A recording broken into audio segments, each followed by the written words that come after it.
In this video we'll explain how to withdraw cash from your Chime account, and clear up the confusion about cardless ATM withdrawals.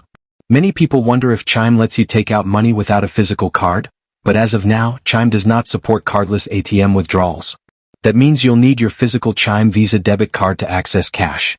Here's how it works. Open the Chime app, use the ATM locator to find a fee-free ATM, insert or tap your Chime debit card, enter your PIN, and withdraw up to $515 per day. If you use an out-of-network machine, Chime charges a $2.50 fee, plus any fee from the ATM operator. If you don't have your card on hand, you still have options. You can transfer money to another bank or payment app that supports cardless access, request cashback when shopping at stores, or withdraw money over the counter at a participating bank using your Chime debit card.